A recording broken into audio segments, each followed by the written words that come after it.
Ya está grabando en la nube. Gracias, Paola. Muchas gracias, de Doctor. verdad. Hasta luego. Yo ya no he querido hacer las aclaraciones que te has tragado prácticamente toda la semana monitoreando mis exámenes. Muchísimas gracias.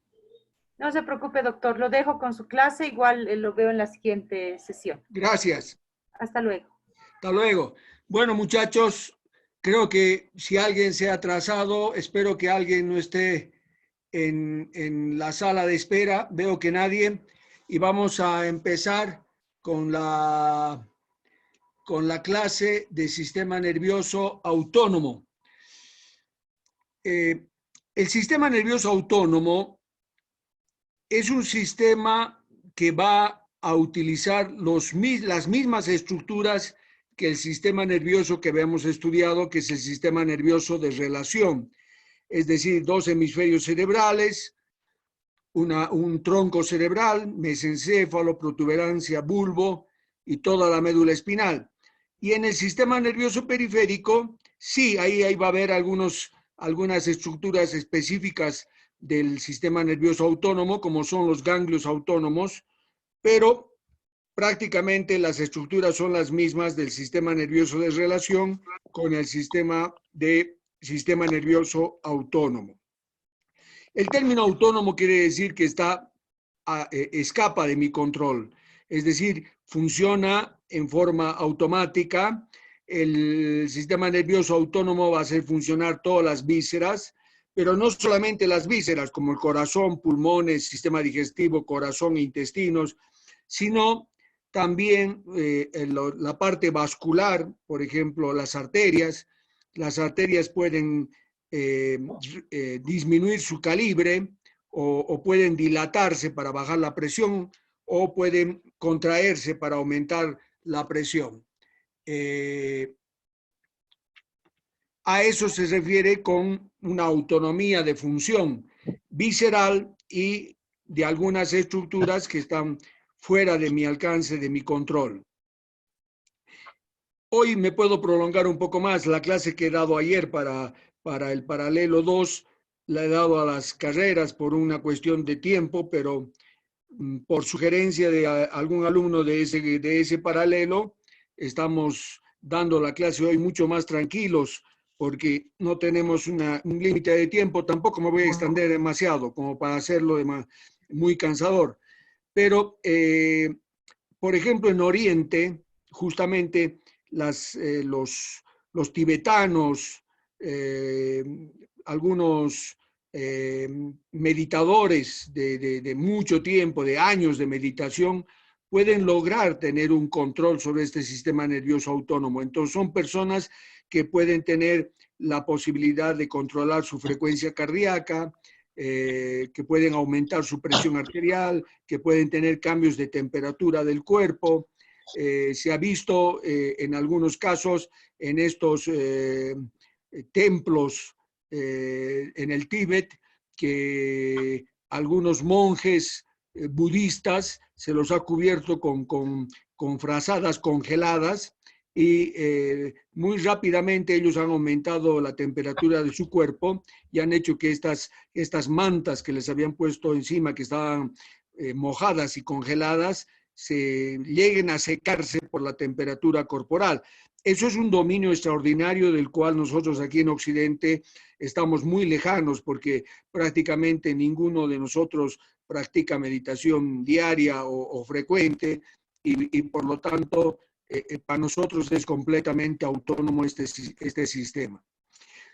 El sistema nervioso autónomo se divide en parasimpático y en simpático, es decir, va a tener ambas funciones incorporadas el sistema nervioso autónomo. Todas las vísceras, la parte vascular, están encargadas y moduladas por este sistema que consta de dos partes, repito, simpático y parasimpático. El parasimpático, su función va a ser el restaurar energías. ¿Cómo voy a restaurar energías? Comiendo. Yo voy a incorporar en mi organismo nutrientes y una vez que incorporo nutrientes, yo voy a absorber esos nutrientes y a través del metabolismo, ya sea anaeróbico y luego aeróbico, que es el más importante, yo recupero energías.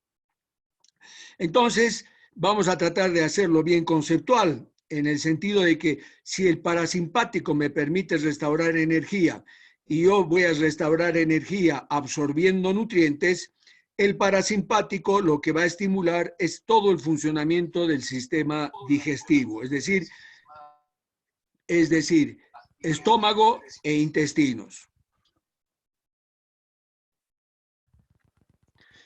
En cambio, el simpático es un sistema de la alerta, del peligro. Siempre que uno esté en condiciones de peligro, le va a quedar dos posibilidades: la lucha, es decir, enfrentarse a ese elemento peligroso, o huir. Por eso la función del simpático es lucha o huida. El director de orquesta del sistema nervioso central es el hipotálamo. El hipotálamo es el que va a comandar esta función del sistema nervioso autónomo. También el hipotálamo va a hacer el inicio de todo el sistema endocrino, va a regular la temperatura, el hipotálamo, y va a cumplir funciones como ser el metabolismo del agua. Ya en endocrino vamos a ver que muchas hormonas surgen del hipotálamo, y prácticamente el hipotálamo es un reloj biológico. Y aunque ustedes no crean, aunque estamos hace más de 10.000 años como especie estamos millones de años, pero como especie de sapiens, ya de Homo sapiens, más de 10.000 años, aún no hemos terminado de adaptarnos y requerimos de esta estructura hipotalámica para poder adaptarnos a un tiempo que es día y noche, que está alrededor de las 24 horas. Por eso el hipotálamo va a ser el encargado de los ritmos circadianos, es decir, a los ritmos que están oscilando las 24 horas. Es decir, el hipotálamo nos adapta al día y la noche. Y por supuesto somos seres diurnos, es decir, nosotros producimos, nosotros nos activamos, nosotros somos seres del día y para descansar en la noche. Y el término descansar es un término medio ambiguo en este caso, porque nuestro cerebro funciona tanto en el día y en la noche. Eso lo vamos a ver en otro tipo de funciones y contenidos. Pero el hipotálamo, por eso digo que es un director de orquesta, es un reloj biológico, y como reloj biológico, más allá de adaptarnos al día y la noche con ritmos circadianos, en las mujeres también con ritmos infradianos, como por ejemplo el ciclo menstrual, el hipotálamo es la estructura de donde nace el sistema nervioso autónomo, volviendo al tema. El parasimpático va a nacer del hipotálamo anterior. O sea, toda la parte del hipotálamo anterior es parasimpático. Y desde el punto de vista emocional, en el hipotálamo lateral vamos a tener un centro que vamos a denominarlo centro del apetito. Este centro del apetito, desde el punto de vista de emociones, está cargado con toda una serie de actividades que son de agrado. Es por eso que nos gusta comer, es un agrado el poder alimentarnos. En cambio, el hipotálamo medial, la parte medial del hipotálamo, es un centro de la saciedad y también de cargas páticas negativas, es decir, de desagrado, de mucho desagrado.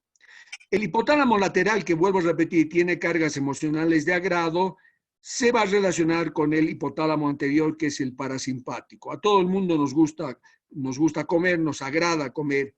Y si a eso le combinamos con funciones del prefrontal, cada vez nosotros somos más exquisitos y somos más artísticos, si quieren, si vale la denominación, en el comer. no solamente comemos hoy en día sintiendo gustos, sino que hacemos combinación de gustos y animamos desde el punto de vista artístico, la presentación incluso de las comidas. Todo esto hace a que como una actividad evolutiva del Homo sapiens, nosotros nos alimentamos cada vez más exquisitamente, si quieren, con el término, yo creo que ese es un término integral desde el punto de vista de hasta tratarnos bien, comer todo con una serie de protocolos de utilización de la comida. Entonces, el comer ya se convierte en algo que lastimosamente hoy en día se está perdiendo. Creo que yo he sido uno de los que todavía ha recibido una educación, y algunos de ustedes también seguramente. Son hechos culturales, por supuesto, pero son hechos culturales buenos, el tratarse bien, el comer bien, el masticar bien, el comer con la boca cerrada, en la utilización de las servilletas, la utilización de los platos, los cubiertos bien puestos, el plato panero a la izquierda, la copa al lado derecho. Todo eso hace a una especie de ganancia desde el punto de vista de trato, que toda persona que se valora a sí mismo, yo creo, por lo menos ese es un pensamiento propio, debería utilizarlo. Bueno, todo eso es lindo del parasimpático. En cambio, el simpático es netamente lleno de desagrado, está uno en peligro, y el ejemplo que siempre doy es de lo que pasa en la selva. Es lindo ver el canal Animal Planet. En Animal Planet hay toda una serie de programas tremendamente interesantes, especialmente de esto de la caza. Los felinos tienen la cualidad de poder ser muy pacientes para poder comer. Están esperando que un animal se aleje de la manada para que pueda ser su presa. Entonces, ellos van avanzando muy lentamente, pero en ese avanzar lentamente de un animal van a observar que incluso para un fotógrafo es el mejor momento, es la mejor toma de un animal que está por alimentarse, porque se ve bello el animal, tiene todo su pelaje pegado al cuerpo, va a avanzar con mucho sigilo, su frecuencia cardíaca está muy baja, porque está con un predominio parasimpático, va a comer, por lo tanto su frecuencia cardíaca está muy baja, sus pupilas están mióticas, es decir, están contraídas las pupilas, la frecuencia respiratoria también está disminuida, tiene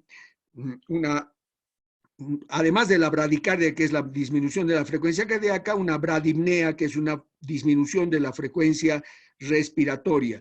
Tiene la presión baja, la presión arterial está baja, y lo que sí está aumentado es no solamente el funcionamiento del estómago y de los intestinos con mayor motilidad, es decir, hay mayor peristaltismo, por eso el hambre, porque se contrae el estómago y secreta sustancias del estómago y todo el intestino. Entonces, el animal está con hambre, pero está con ganas de comer. Y aunque le vuelvo a repetir, en los programas de Animal Planet dicen que los animales tratan de comer y muchísimas veces se les escapan la presa. Pero esto está hecho también desde el punto de vista biológico, porque si nunca podrían agarrar la presa, se morirían de hambre.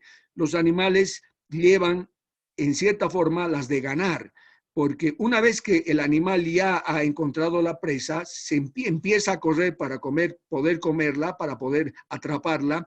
Y el otro animal, el animal que va a ser presa, el animal que va a ser comido, está más bien en cuanto ve al atacante, al predador, entonces se va a asustar y va a tener una respuesta simpática, con mucho contenido de desagrado, porque se lo van a comer. Entonces lo primero que se le hace es se le paran los pelos, es decir, en el simpático tenemos como función la piloerección, se le van a dilatar las pupilas, va a tener un aumento de la frecuencia cardíaca. Si lo normal, pongamos, yo no sé cuánto será lo normal en un felino, pero si lo normal en nosotros está alrededor de 70 latidos por minuto, ya al ver al felino que se lo va a comer, ya se sube a 90, 100, empieza a respirar con mucha frecuencia en cuanto lo ve al animal que se lo va a comer, hay una taquipnea, hay una taquicardia y se le aumenta la presión arterial. Y por supuesto lo que disminuye es todo el funcionamiento intestinal y digestivo, pues nadie que esté en peligro se va a poner a comer. Entonces empieza a correr, pero el animal que es el que va a devorar, que está con su frecuencia baja, cardíaca y respiratoria, lleva las de ganar en un trecho de carrera, el corazón de la presa ya no rinde más. En cambio, el corazón,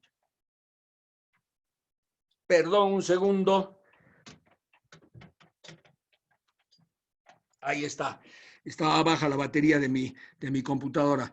En cambio, el corazón de la presa ya no da más, el corazón del parasimpático del animal que va a comer tiene mucho más posibilidad de aumentar la frecuencia y por lo tanto caza, come y así se alimenta. Doctor, Este ejemplo que yo les doy del animal que caza y el animal que va a comer es muy claro, es muy conceptual de lo que pasa en el sistema nervioso autónomo. Para mejor idea, yo voy a tratar de... A ver, vamos a ver. Doctor, una pregunta. ¿Cómo hacemos para hacer preguntas? ¿Nos va a dar un espacio o le Sí, en interrumpimos? cuanto termine, pero también ustedes pueden, como en este momento lo estás haciendo tú, solicitar el poder intervenir. ¿Alguna duda? Sí, doctor, yo tengo una pregunta. Sí, dime. ¿El sistema simpático tiene algo que ver con la liberación de adrenalina en el tema de Sí, huir? claro que sí. Después vamos a ver que el simpático al final lo que hace es lo que hace llegar al corazón, lo que hace llegar a todas las vísceras y lo que hace llegar a la parte arterial es adrenalina y noradrenalina. Pero eso ya lo vamos a ver un poquito más adelante. ¿Alguna otra pregunta? Hola, profesor. Quería saber, perdí, no logré anotar si era el hipotálamo lateral o el medial el que estaba ligado El hipotálamo al desagrado o lateral, al placer. el hipotálamo lateral es una especie de centro del apetito. Y ¿Ya? digo que es una especie porque no está como estructura el centro del apetito, pero la función del hipotálamo lateral es la de aumentar el apetito y tener unos contenidos emocionales de mucho agrado. En cambio, el hipotálamo medial es más bien de la saciedad de mucho desagrado. Ese hipotálamo medial se relaciona con el simpático que está en el hipotálamo posterior y en cambio el hipotálamo lateral de agrado se va a relacionar con el hipotálamo anterior, que es donde nace el parasimpático. ¿Alguna Súper, pregunta? gracias. Doctor, una pregunta. Sí, dime. Usted hablaba de que el parasimpático, bueno, no sé si entendí bien, pero es donde realmente podemos disfrutar la comida, ¿verdad? Usted mencionaba la comida exquisita. Sí. En el caso de la depresión, cuando realmente ya no le encuentran sentido a lo que comen, se ve afectada esta área específica. Perdón, a ver, otra vez no te escucho, habla un poquito más fuerte, acércate a tu micrófono. Ya, doctor. Doctor, en el área del parasimpático, usted hablaba de que es donde se disfruta, por ejemplo, la comida y todo lo que podamos adquirir, ¿verdad? Alimentos. En el caso de una depresión, cuando ya la persona ya no siente que disfruta la comida, ¿es porque está afectada alguna área No, aquí muy en el buena tu pregunta. parasimpático? No, es muy buena tu pregunta, pero por ejemplo, en una anoréxica, en una bulímica, no hay una afectación del hipotálamo. Si se afecta el hipotálamo, la persona se muere. Es una alteración de neurotransmisores. En una persona que está deprimida, se le baja la serotonina, va a haber una alteración baja también la noradrenalina, y esa alteración de neurotransmisores le va a traer una manifestación clínica y le va a traer toda una serie de síntomas que son parte de la enfermedad, pero que no es porque se ha dañado el hipotálamo, sino esas enfermedades son alteraciones químicas que pueden ser de neurotransmisores o de hormonas, de acuerdo a cada enfermedad, pero que no es por una alteración directamente del hipotálamo. En las anoréxicas, por ejemplo, una anoréxica es por una alteración química de neurotransmisores, pero la anorexia llega a tal punto que puede impactar en el funcionamiento del hipotálamo y puede hacer que empiece a dejar de menstruar esa mujer. Pero no es que la enfermedad se inicie en el hipotálamo, sino que la enfermedad lleva a un mal funcionamiento hipotalámico como complicación, como complejidad de la enfermedad que está avanzada. ¿Me comprenden? Entonces, la respuesta es muy clara. La enfermedad no es se inicia por alteración del hipotálamo. ¿Alguna otra pregunta? Gracias, doctor. Sí, Doctor, justo así un dale, poco Luis, ligado dale, al Luis. anterior, pero iba más al tema del sueño. Dime de Ligado un poco sueño. a la situación actual, ¿no? Estamos escuchando un poco de cómo las personas en la situación de la cuarentena a veces, digamos, todo este ciclo de sueño se desacomoda, ¿no? Esto No es, sé si esto es digamos, parte del ritmo circadiano, es decir, lo que lastimosamente estamos en una materia psicofisiología que es una materia que nos va a dar las herramientas para la segunda materia, que es psicobiología. En psicobiología vamos a estudiar sueño, pero yo en general no me quedo sin responder una pregunta, y que viene al caso en este momento.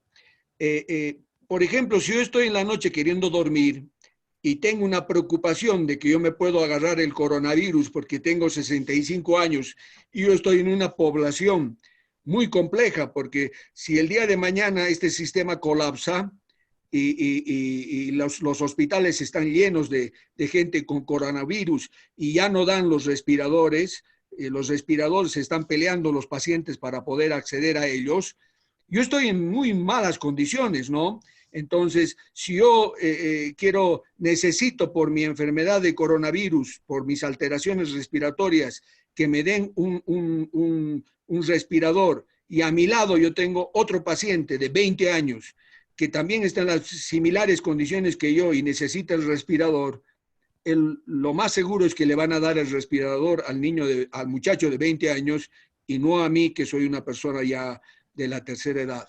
Entonces eso me puede quitar el sueño. ¿Pero por qué me quita el sueño? Porque yo voy a tener una descarga del simpático, es decir, la ansiedad hace que yo tenga una descarga similar a que esté luchando, huyendo. Es una actividad de alerta, de mucha ansiedad, de mucho miedo, como si estuviera al frente de un animal que me va a morder. Entonces, el simpático quita el sueño, el simpático produce insomnio. ¿Está claro? Lo bueno de estas materias es que a medida que avanzamos, ustedes se van a dar cuenta que se entrelaza todo, porque cuando hablamos del simpático, yo doy un ejemplo de un león que se va a comer una liebre, no solamente el simpático va a estallar cuando me están por comer. El simpático está muy aumentado de ustedes cuando están afuera del aula y Barrios está tomando examen y Barrios los está por llamar al examen. En ese momento yo estoy seguro que ustedes tienen descarga del simpático.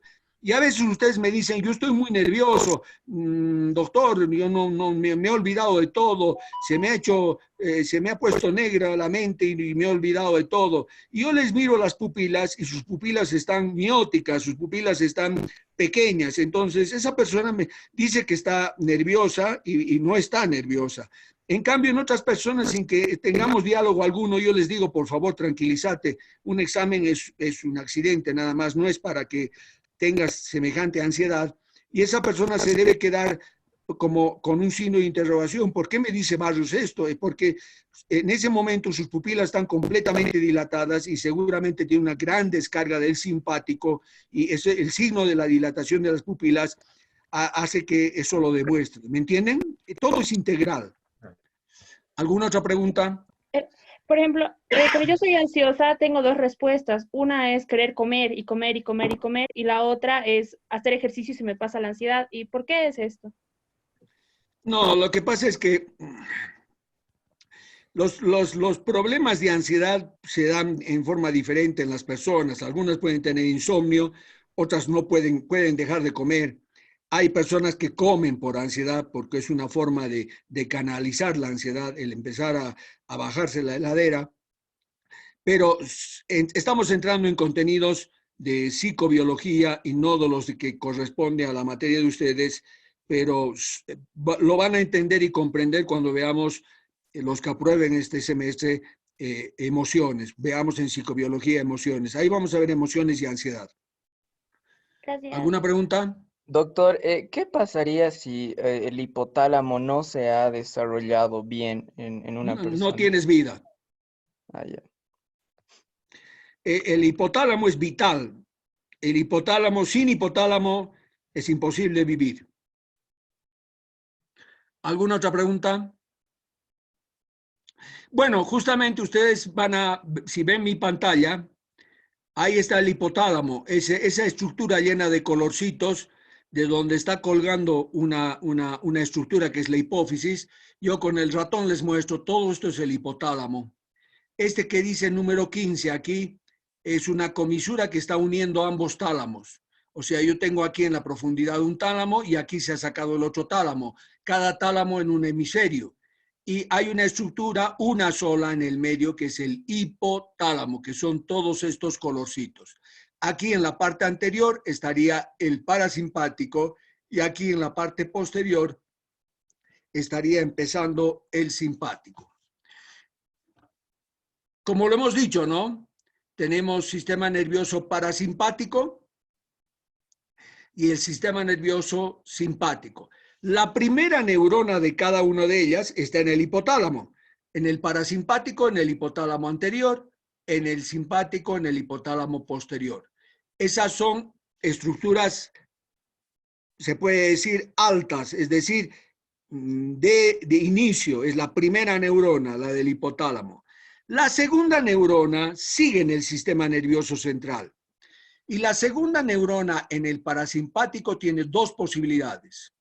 Una, que sean pares craneales, que después, la próxima clase con ustedes que avance, vamos a ver pares craneales, o neuronas de la médula espinal, sacra 2, sacra 3, sacra 4.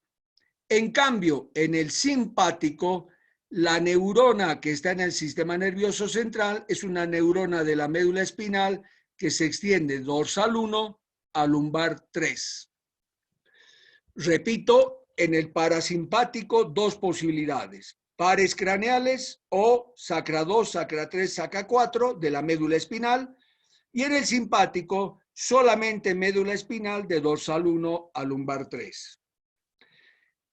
Aquí yo veo la médula espinal. Este es un dibujo de donde sale la neurona del simpático. Va a un ganglio que es donde se va a unir la segunda neurona con la tercera neurona. Repito, la primera neurona está en el hipotálamo, la segunda neurona está en la médula espinal y la tercera neurona está en el ganglio autónomo, que en este caso este ganglio está muy cerca a la médula espinal cuando hablamos del simpático. Y acá tenemos que hacer una pequeña diferenciación. El término ganglio que hasta ahora ustedes habían escuchado era el ganglio sensitivo, donde estaba la neurona sensitiva primaria y que yo estoy mostrando con el ratón ¿ah? Con la señal del ratón. En cambio, el ganglio autónomo es otro ganglio que es la sinapsis entre la neurona preganglionar o segunda neurona con la neurona postganglionar, que es la tercera neurona. Aquí vemos un dibujo. Doctor, ¿puede repetir esa parte, por favor? ¿Sí? En sí, el sistema nervioso autónomo va a contar de 3 neuronas. La primera neurona está en el hipotálamo, anterior para el parasimpático, posterior para el simpático. Una segunda neurona que continúa en el sistema nervioso central, que para el caso del simpático está en la médula espinal, en un asta intermedia o lateral de un segmento de la médula espinal de dorsal 1 a lumbar 3. En cambio, el parasimpático, su primera... y la tercera neurona está en el ganglio. Esa tercera neurona, que la vamos a llamar postganglionar, la segunda neurona la llamamos preganglionar, la postganglionar va a llegar a la víscera. En cambio, en el parasimpático, la primera neurona está en el hipotálamo anterior y la segunda neurona tiene 2 posibilidades. Pares craneales, el 3, el 7, el 9 y el 10, 3, 7, 9, 10, o la última parte de la médula espinal que es sacra 2, sacra 3, sacra 4. Esta neurona preganglionar en el ganglio va a ser sinapsis con la postganglionar y la postganglionar llega a la víscera. En esta imagen, aquí tengo los ganglios autónomos y aquí está el ganglio de la raíz sensitiva. Aquí está un mejor dibujo. Este es el ganglio raquídeo, que es donde están los cuerpos neuronales de las neuronas sensitivas primarias. En cambio, en este tema estamos hablando de una cadena de ganglios que están pegadas a las vértebras y que están cerca de la médula espinal, y en este ganglio la neurona preganglionar hace sinapsis con la neurona postganglionar, es decir, de la segunda neurona con la tercera neurona. ¿Alguna otra pregunta? Doctor, ¿cómo se llaman estos ganglios? Autónomos o ganglio simpático y parasimpático. Súper. Perdón, ¿está bien decir entonces que hacen sinapsis en la raíz posterior? No, Así? no. Hace sinapsis en el ganglio autónomo. Ya. La raíz posterior es el lugar, el sitio de las neuronas sensitivas primarias. Justamente estoy queriendo diferenciar los 2 términos de ganglios. Una cosa es el ganglio raquídeo o posterior, que es la neurona sensitiva primaria, del ganglio autónomo simpático o parasimpático, que es donde hacen sinapsis la segunda con la tercera neurona. ¿Alguna pregunta?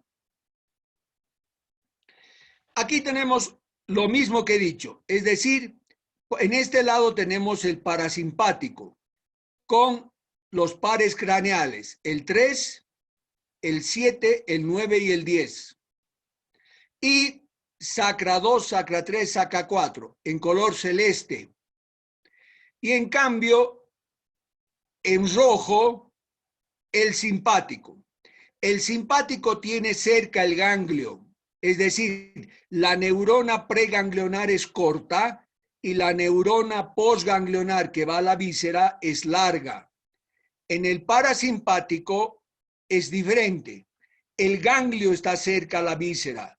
Por lo tanto, la neurona preganglionar es larga y la neurona postganglionar es cortita. Aquí tenemos un dibujo más evidente. De este lado tengo el simpático. De dorsal 1 a lumbar 3, la neurona preganglionar.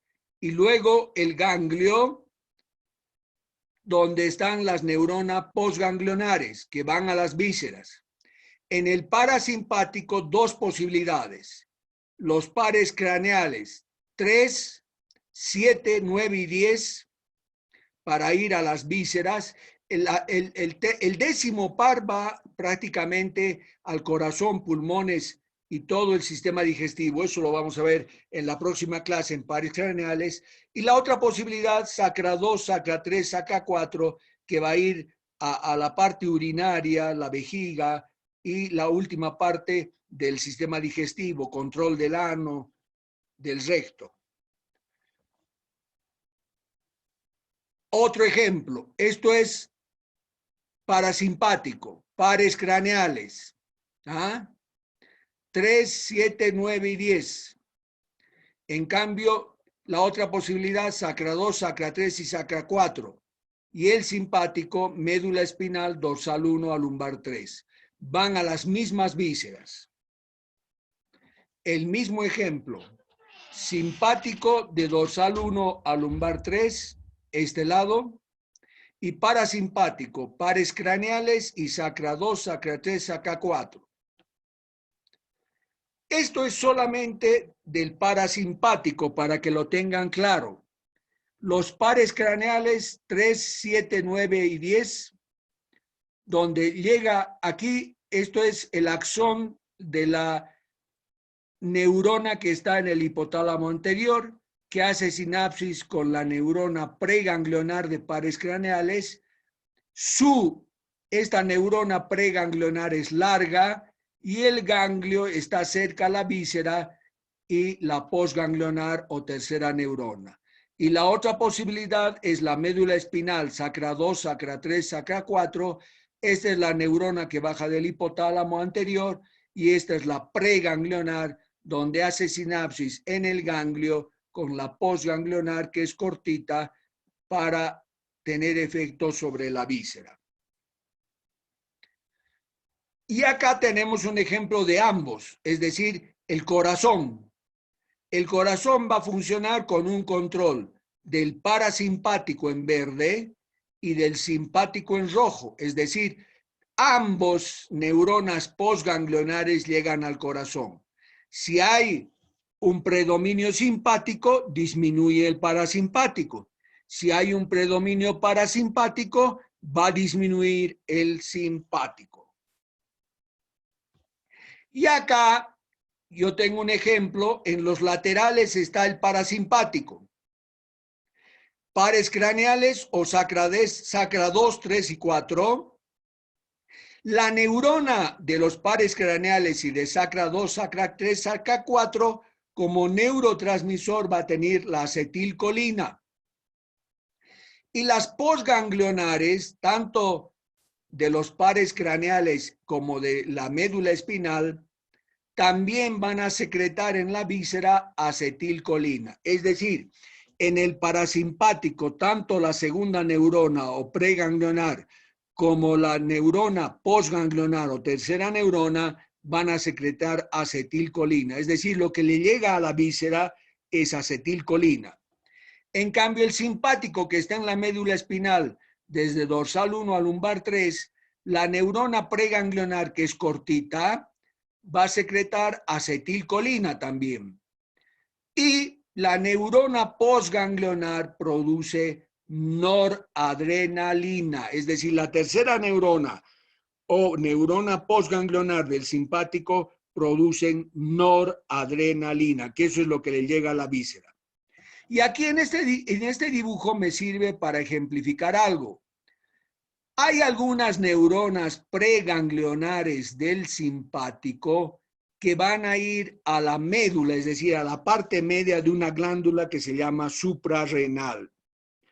Y esta glándula suprarrenal va a largar a la sangre en forma de hormonas. Siempre que funcione el simpático, siempre esta médula de la glándula suprarrenal va a largar como hormona a la sangre 80% de adrenalina y 20% de noradrenalina. Repito, algunas neuronas preganglionares del simpático van a ir a la médula de la glándula suprarrenal, donde van a descargar siempre que funcione el simpático acetilcolina, para que esa médula de la glándula suprarrenal secrete a la sangre 80% de adrenalina y 20% de noradrenalina. ¿Qué quiere decir esto?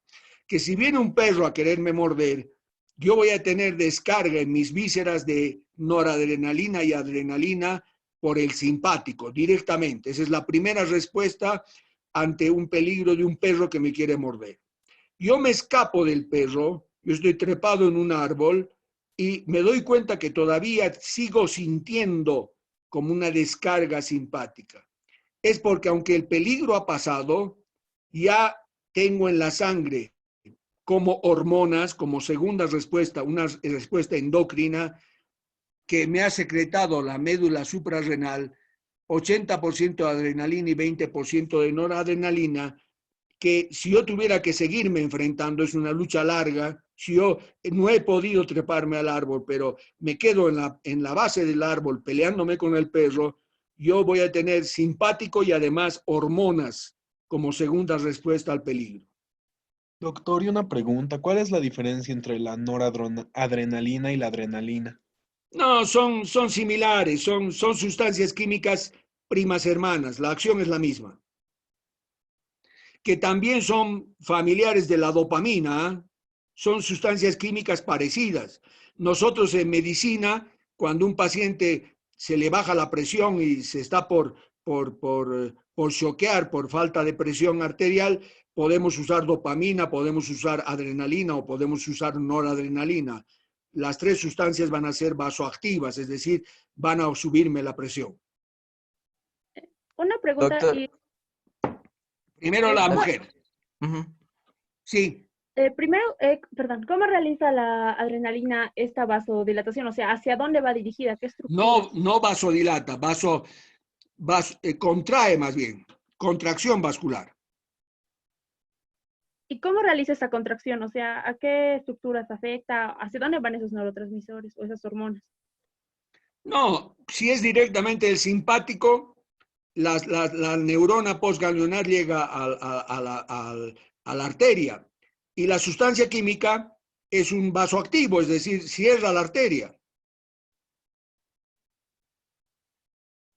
La contrae la arteria. Ahora, Doctor. si tú me quieres que te explique el proceso interno de por qué se cierran no viene al caso, es muy médico. Sí, tenía curiosidad, gracias. Doctor, o sea, en este caso, Y para no dejar de responderte, las fibras de las arterias tienen receptores para la noradrenalina y adrenalina que van a hacer que se contraigan. Sí. o sea, en este caso, cuando va directamente a la médula suprarrenal, ¿solo existe una neurona preganglionar? Son algunas torácicas, son pocas, pero existe. Y es parte de la segunda respuesta al estrés. Y estas son de dorsal 1 a lumbar 13, ¿verdad? De dorsal 1 a lumbar 3. A lumbar porque 3. son 12 dorsales, Ajá. son 5 lumbares. Ah, ya. 5 sacras y un coxigio. Eso lo tienen cuando hemos visto desarrollo del sistema nervioso. Ok, gracias. ¿Alguna pregunta?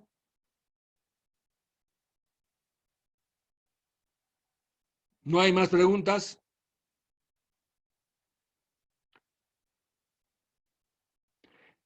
Yo lo que quiero es, de ninguna manera no me molesta que hagan preguntas, pero yo tengo que delimitar muy bien los contenidos que tienen que manejar ustedes y no los puedo hacer más complejos de lo que realmente requieren ustedes. Por eso mi respuesta que ya si quiere uno saber cómo la adrenalina hace la contracción del músculo, está fuera del contenido de la materia de ustedes. Eso ya entra a la parte médica. Pero les vuelvo a repetir, yo no tengo problema, o sea, tenemos tantos receptores, no solamente para, por ejemplo, los receptores de la dopamina abundan, son muchísimos y cada uno va a tener una función. Eso quizás vamos a ver un poquito de algunos neurotransmisores que estén relacionados con la emoción en psicobiología. ¿Preguntas? Doctor, ¿cuál es la primera neurona del sistema simpático? En el hipotálamo posterior. Ah, ya. Gracias. Esta clase está grabada en la nube, pueden recurrir a ella, pero también pueden recurrir a mí por WhatsApp, me preguntan cualquier cosa, no hay problema. Y el próximo encuentro que tengamos, que con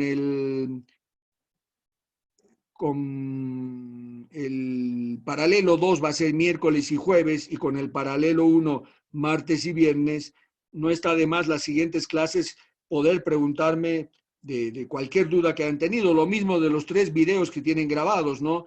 Del sistema, cuando hemos visto estriado, es decir, núcleos grises de la base, de lo que hemos visto de cerebelo y de lo que hemos también hablado, me parece que el tercer hay uno de tálamo, de todo lo que se distribuye el tálamo, todo lo que hay así contenidos de videos, pueden sacarse las dudas preguntándome en cualquier momento, no hay problema. ¿Alguna pregunta? Les quiero aclarar que por ahí vamos a tener 1 o 2 clases, después haremos un repaso también por Zoom y vamos a tener la obligación de tener una nueva evaluación.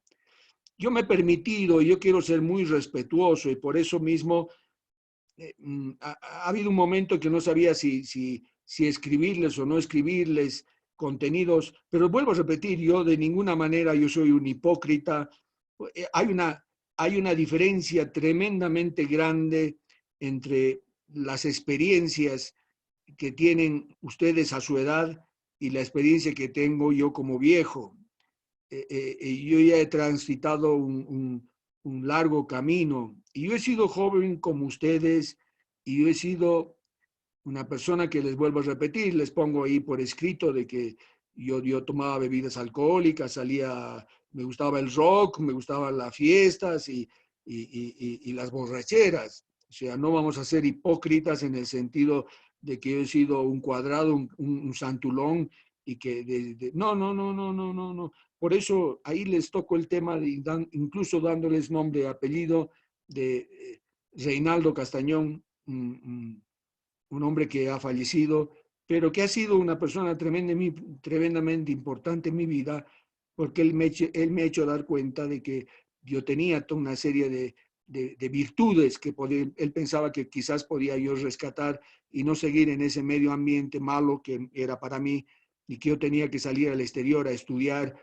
Y ahí es la importancia de las personas que pueden intervenir en nuestra vida para bien. Y si yo logro en alguno de ustedes que no esté bien encaminado el poder colaborarlos en alguna manera, uno, en que estudien lo que les gusta, lo que les guste. Tenemos metidos mucho como caca en la cabeza que necesitamos muchísimo dinero para ser felices y la felicidad en nuestra vida está en todos los días ganar placer de hacer algo que nos satisfaga plenamente. A mí me encanta operar, a mí me encanta entrar a quirófano y tener que enfrentarme a una situación que yo la tengo que solucionar. Y me encanta enseñar, creo que se nota, me apasiona el poder transmitir. Si el día de mañana alguno de ustedes se dedica a la neurociencia o es un neuropsicólogo, para mí va a ser un premio el enterarme de todo eso, porque quiere decir que yo les he hecho gustar la parte de neuro, que es interesantísima, el funcionamiento del cerebro, comportamientos y todo lo que a ustedes les puede también deleitar. Si no les gusta eso, muchachos, abandonen, váyanse, hagan lo que les guste hacer. Y eso que les guste hacer, por ahí no está en las mismas universidades, por ahí no necesitan estudiar un tercer nivel. Por ahí la felicidad de ustedes está detrás de una guitarra, o está en el teatro, o está en otras cosas. Hagan lo que les dé placer todos los días. Es lo único, el dinero se va a quedar en la tierra. Es lo único que van a meter al cajón con ustedes, que son las vivencias y las experiencias que les van a brindar satisfacción y felicidad. Mil disculpas, yo no pretendo ocupar espacios que no me corresponden. Yo intento ser lo más respetuoso que pueda, pero si de alguna manera las experiencias que yo he pasado y hoy ya viejo, puedo transmitírselas a ustedes para que ustedes encuentren más fácilmente los que les vienen de placer, aprovechenme. ¿Alguna pregunta? Lice, hola, para acceder a la grabación de esta clase, la verdad no sé cómo podría hacer. Perdón. Me río, ¿sabes por qué? Porque no sé. Ay, Yo sé mucho menos que ustedes de Ok. Zoom y de editar videos. Ajá. Ustedes me están obligando a que yo tenga que aprender toda una serie de cosas que desdeñaba y que no quería y que Ajá. no me interesaba aprender. Pero hoy en día uno está obligado. Quizás tus compañeros del mismo centro de estudiantes te van a poder dar una pauta mucho mejor que yo, porque nunca he accedido a la nube para escuchar la grabación de una clase. Es más, recién me estoy enterando hace poco cuando he tenido que ver algunos videos de cómo manejar Zoom, de que se podía grabar la clase. Así que te mentiría si te diría cómo, no sé, directamente no sé. Está ¿Alguna bien, pregunta? gracias. Iván. Doctor, una pregunta, una curiosidad. ¿Es, digamos, cuando una persona consume cocaína en donde el simpático está Sí, activado? tal cual, tal cual. Y una cosa, me haces recuerdo de algo, que cuando hemos dicho el simpático, hemos dicho que dilata las pupilas, Ujú, hemos dicho que aumenta la frecuencia cardíaca, hemos dicho que aumenta la frecuencia respiratoria, hemos dicho que hace que se paren los pelos, piloerección, que ujú. disminuye la frecuencia de contracción del estómago y del intestino y la secreción intestinal, y lo que no he mencionado es que cierra los esfínteres. Cierra los esfínteres el simpático, en cambio el parasimpático abre los esfínteres. Y otra cosa que no he mencionado es que en la parte genital el simpático produce erección. Erección peneal en el hombre, erección del pene en el hombre y erección de la clítoris en la mujer. Y el simpático en la parte sexual produce el orgasmo, tanto en el hombre como en la mujer. Y tú me has mencionado una cosa que es tremendamente importante y es aplicar lo que sabe, o sea, lo que estamos aprendiendo. Es decir, un cocainómano que está eufórico, está psicotizado bajo el efecto de la droga, está muy excitado desde el punto de vista sexual. En general, siempre hay excepciones, pero en general, la mayor parte de cocainómanos, por descarga del simpático, que el simpático produce orgasmo, tiene muchas ganas de tener relaciones sexuales. Pero como el parasimpático produce la erección, a veces la gente que consume cocaína bajo efecto de la droga tiene muchísimas ganas de tener relaciones sexuales, pero no puede, es impotente. No puede por la impotencia de no poder producir una erección que produce el parasimpático. Gracias, porque si no hacías esa pregunta, no hacíamos esta aclaración de la parte genital, tanto del simpático como del parasimpático. Ok, doctor, gracias. ¿Alguna otra pregunta? ¿No hay más preguntas? Bueno, muchachos. Doctor, Sí. doctor, yo tengo una curiosidad también. Usted hablaba que la segunda neurona en el parasimpático va a los pares craneales 3, 7, 9 y 10, ¿verdad? Sí. Y estaba buscando, y el 3 creo tiene que ver con la conexión La pupila, nada más que la pupila. Porque Doctor, el 3, entonces, sí, dime. Entonces, doctor, o sea, no sé, me ponía a pensar que por eso se tiene la frase de que la comida entra por los ojos y usted hablaba de que el parasimpático tenía mucho que ver con el control No, no, no, visceral, no, ¿verdad? no, no, no, no. A ver, no nos tenemos que entender bien. Ya. El simpático y el parasimpático va al ojo, el tercer par, solamente para el parasimpático dilatar la pupila y el simpático cerrar la pupila. Cuando Ah, yo, ya. cuando yo hablo de la comida, me refiero a una cosa instintiva de comer, que es alimentarme, que eso es hipotalámico. Pero el hipotálamo no funciona en nosotros en forma autónoma totalmente, sino yo le pongo mis funciones del prefrontal. Y cuando yo le acompaño las funciones del prefrontal, si hiciéramos solamente hipotálamo e instintivo, seguiríamos comiendo sentados en las calles, en crudo o por ahí un poco cocido con fuego, pero con las manos sin ningún tipo de protocolo, si quieres el término. En cambio, el prefrontal nos brinda el que podamos comer con cubiertos, con platos y que el comer lo hayamos convertido en una especie de arte, un chef que hace toda una mezcla de gustos, combinación de tipo de comidas, etcétera, etcétera, lo hace mucho más, si quieres el término, más intelectual, más cognitivo, más artístico. Y eso es bueno porque nosotros hemos evolucionado del hipotálamo instintivo al prefrontal pensante, cognitivo. ¿Mm? ¿Alguna pregunta?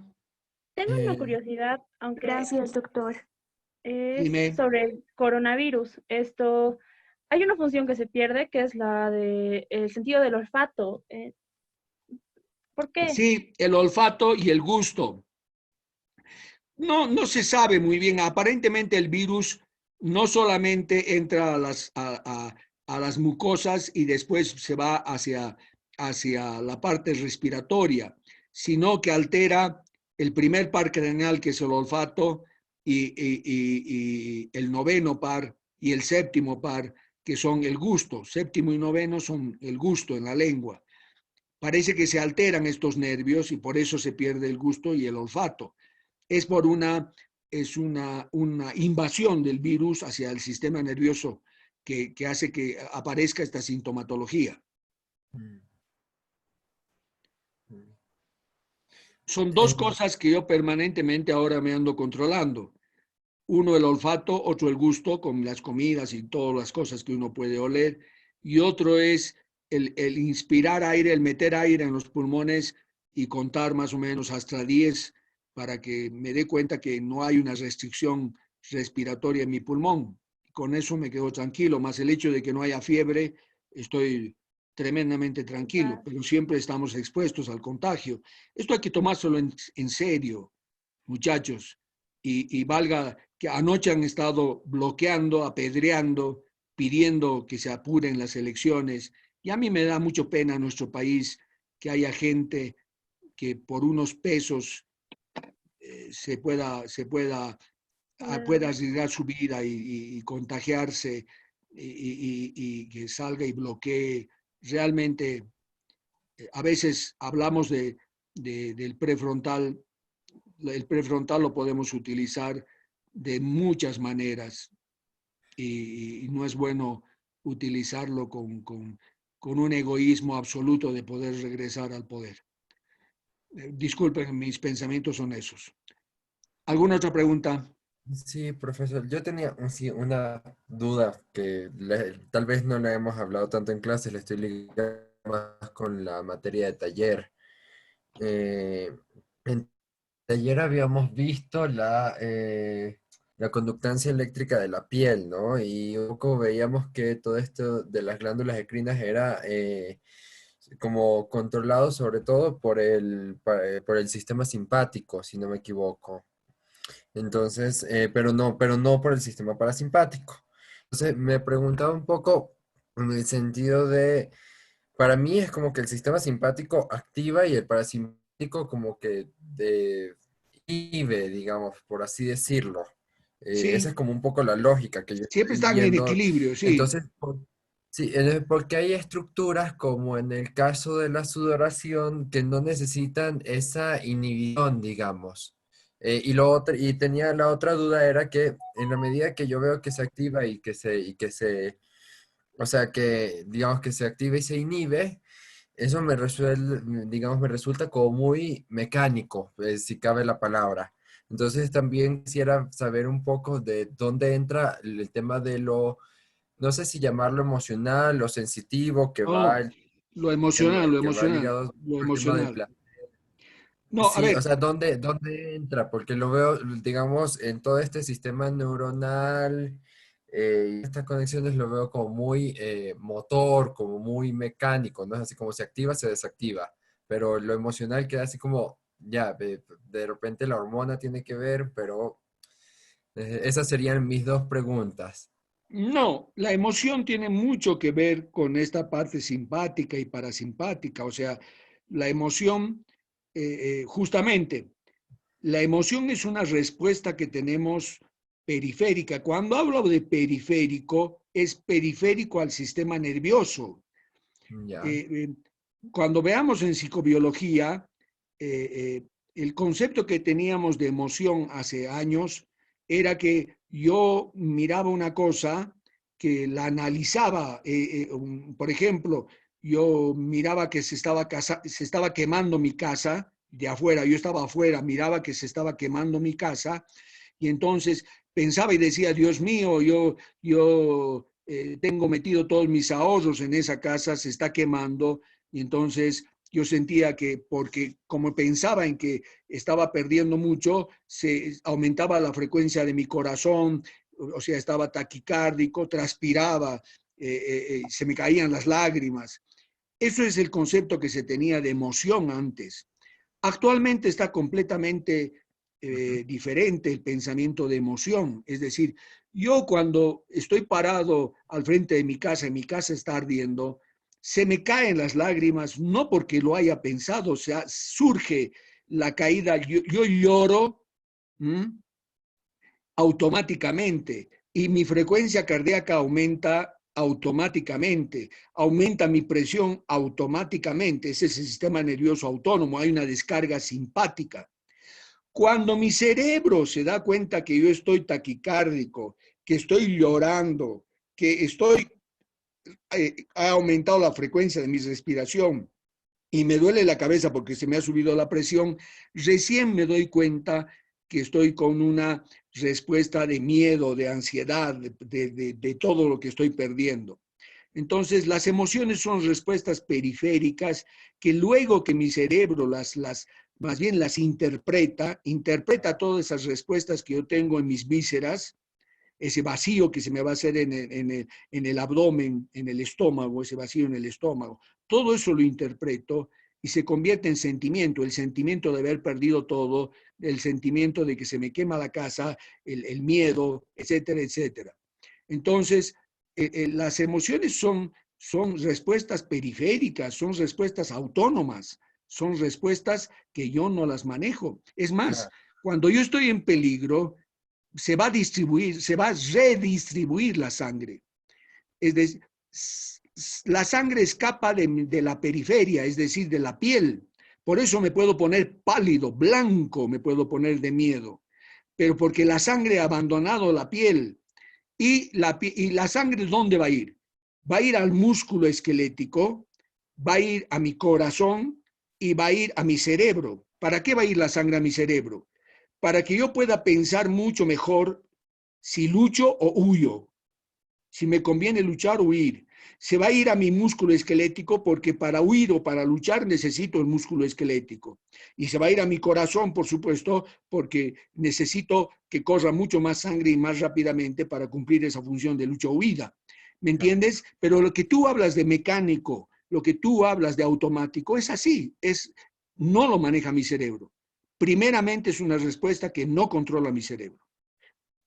No, claro, no, ya entiendo, sí. Tiene que ver también, o sea, creo que hay un proceso de significación posterior que también es como importante, eso era así, es parte de la duda que tenía. Y con respecto a la otra duda de cómo hay sistemas que a veces son solo manejados por o sea, no sistemas, hay, digamos, como la sudoración, que solamente es manejado por el simpático, la verdad es que ahorita estoy así El como un poco simpático, olvidadizo, sí, pero el creo que... simpático es el que nos hace sudar. por qué se daría eso? ¿Por qué, digamos, hay un sistema que no necesita esta activación e inhibición, sino solamente trabaja a partir del simpático que funciona de activación? O sea, yo no estoy, por lo menos yo no siento estar sudando todo el tiempo, a menos que... No, porque o sea, tú puedes poner a hacerte actividad física y ahí no tiene que ver una respuesta autónoma, sino es una respuesta de temperatura, de actividad física, metabólica. Pero es diferente a que te pongas a transpirar porque estás pasando un momento de susto o de peligro. Pues es Sí, diferente. Pero las exacto. estructuras en las cuales tú haces funcionar por diferentes mecanismos. Uno es el mecanismo de ejercicio físico que hace que el cuerpo se tenga que adaptar y pierda líquido, y otro es el mecanismo del susto, del peligro, que también te hace sudar, te hace transpirar de miedo, te puede chorrear transpiración por la frente. Y el otro es simpático, es descarga simpática, en las mismas estructuras que son las glándulas sudorípadas. Sí, pero digamos, porque en ese caso las glándulas sudoríparas no necesitan del sistema parasimpático para dejar de sudar? No, o sea, no es tan... el parasimpático casi no tiene acción sobre las glándulas sudorípadas. No Ujú. es como en la saliva. La saliva es lo contrario. El parasimpático secreta saliva y el simpático te restringe la saliva. Si tú estás muy asustado, vas a tener muy seca la boca. Pero en las glándulas sudorípadas el simpático sí tiene acción, el parasimpático tiene también acción, pero poca. O sea, no hay nada que se escape al control del simpático y parasimpático. Ah, ya. Eso sí, eso era Sí, sí, no hay nada. lo que... porque parece así Los como, no me nervios hace llegan a sentido que todo me lado. ya, ok, sí, es que para mí no tenía lógica que me dijeran así como, No, no, bueno, no, hay no. unos que me dicen que es el Esta, esta, parasimpático. esta imagen del corazón lo dice todo. A todo llega tanto el simpático como el parasimpático. Ya, ¿Alguna súper. pregunta? Hay una infección que es, no sé si es del séptimo par o el quinto par craneal, que cuando se te pica mucho un diente y te puede llegar a matar. ¿Por qué? ¿Cómo? Hay una infección de que cuando tienes un diente muy picado, o sea, llega hasta uno de los pares craneales. No sé si era el séptimo o el quinto par craneal. No, es Y el quinto, el sensitivo. El quinto par es el que recoge la información sensitiva, pero eso de que un- una picadura de un diente te pueda matar, eso no es mentira, o sea, pero es un problema infeccioso, no es un problema de terminación nerviosa. A veces mm, la producción de una infección, una carie dental, que es un proceso infeccioso, eso te puede producir que se produzca un absceso en tu cerebro y con pus dentro de tu cerebro, pero es infeccioso, no tiene nada que ver con el par craneal. ya, gracias. Preguntas. Bien, muchachos, que tengan un buen fin de semana para el día, en el caso de ustedes, de viernes, que es el paralelo uno. El martes en la mañana les estoy pasando el link para que podamos pasar clases por la tarde. Y para el paralelo 2, igual el miércoles en la mañana les estoy pasando el link para que podamos tener, vamos a avanzar pares craneales, si ustedes quieren entrar al internet y leer un poquito de pares craneales, previa a la clase, mucho mejor, así pueden comprender con mayor profundidad. Que pasen un buen fin de semana si alguien no tiene que preguntar algo. Muy bien, chaucito, hasta luego. Gracias, doctor. Hasta Gracias, luego. doctor. Que esté Gracias, bien. doctor. Doctor, Hasta luego, gracias. doctor. Gracias, Gracias, doctor. doctor. Gracias, Hasta doctor. luego. Listo, Luego, chao, chao a doctor, todos. gracias. Bye, doctor. Dime.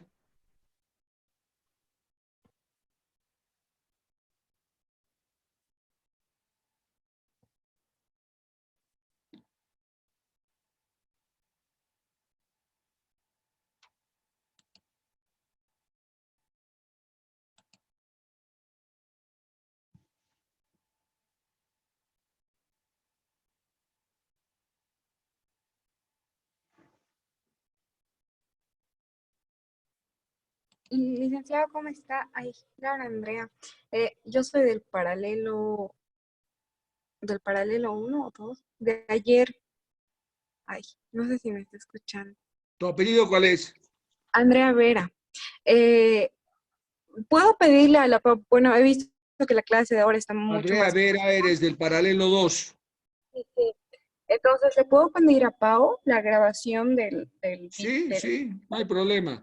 Yo la verdad es que ignoro cómo voy a averiguar a ver cómo rescatar esa clase. Para mí no tiene mucho interés rescatarla para mí, porque en definitiva yo no guardo mis clases. Pero si ustedes pueden hablar con Pau cómo rescatar, está grabada con seguridad. Ya, perfecto, porque ayer grabé mi pantalla, pero no había grabado el audio, entonces, para eso. No, esta vez está grabada en la nube, ¿ah? Perfecto, muy amable. Profesor, una consulta, Dime. perdón, le habla Roberto Roberto, Verástegui del sí. Paralelo 2. Quería Sí, ver si Roberto, es que dime. puede enviar también el enlace del día martes para el Paralelo 1, también para el Paralelo 2. Es decir, Sí, no hay como problema. tenemos a Les veces voy a, problemas de internet. ya, yo lo que voy a eh, hacer, Roberto, de el- aquí en adelante es pasarles el link, por supuesto, identificado si es paralelo 1 o paralelo 2, a ambos grupos, porque si ustedes pueden tener dos clases del mismo tema, se han debido dar cuenta que la clase de ayer, que estaba reducida a poco tiempo, ha sido muy diferente a la clase de hoy, que me he podido explayar y he podido hablar más tranquilamente. sí, eso es verdad. Así que el link les voy a pasar a los dos. Gracias, profesor, se lo agradecemos. No, porque, chaucito, hasta luego. Doctor, una pregunta. ¿El tema de la asistencia la va a tomar?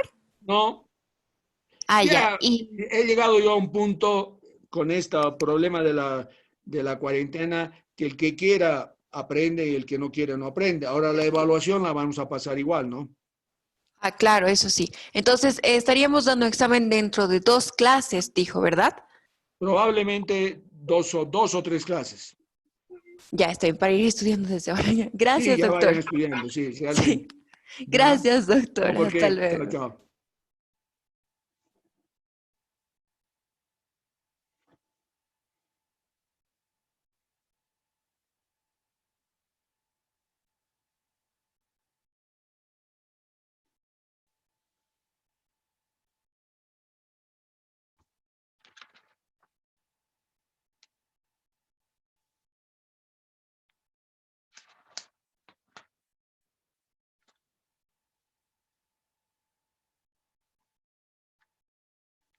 Martina Llorenti.